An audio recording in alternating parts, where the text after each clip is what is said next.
Hello folks, this is Chris in KwaZulu-Natal in South Africa at the site of a momentous battle that took place here on the 16th of December 1838. As the Voortrekkers, a group of the descendants of the original European settlers in the Western Cape, the Dutch, the French Huguenots, and the Germans who came later, along with some others, migrated up away from what was then the Cape Colony into the Orange Free State, over the Drakensberg Mountains, down here into KwaZulu-Natal, where they ran into conflict with the Zulu who happened to occupy this area. After a number of events that took place, which takes a little getting into, we're not going to cover that here right now, King Dingane had sent his troops out to meet a Voortrekker army that had assembled here.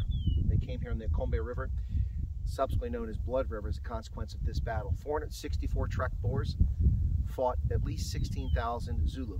Both sides entered this battle well aware of what was at stake and what was going on. The Trek Boers, believing that they were the vanguard of Christianity and representatives of God, made a pact, a covenant with God, that if he would give them a great victory against the Zulu in retribution for what had happened to Pete Retief and others, and at Veenen, if he would give them a great victory, they would take a vow and they would build a church in his honor, and they would celebrate that day as a day of Thanksgiving each and every year. So they took this vow, and building up to the date of the battle, and on the 16th of December, the Zulu met here at Ncombe River, which became known as Blood River, as 464 Boers formed a lager with a circle of wagons, as you can see in the distance there. That's a life-size replica of the actual oxen-driven wagons that the Trek Boer were using. They circled their wagons, the cattle inside, and they put defensive positions all around, and they fought off the Zulu and won an epic battle here.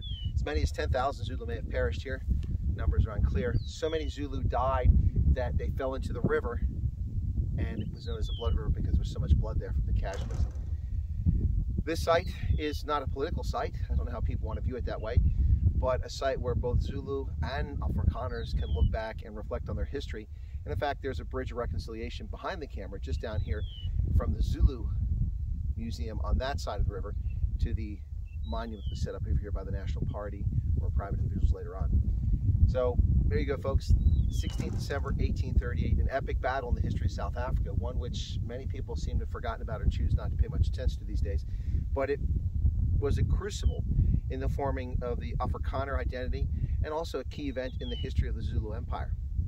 Thanks for watching, folks.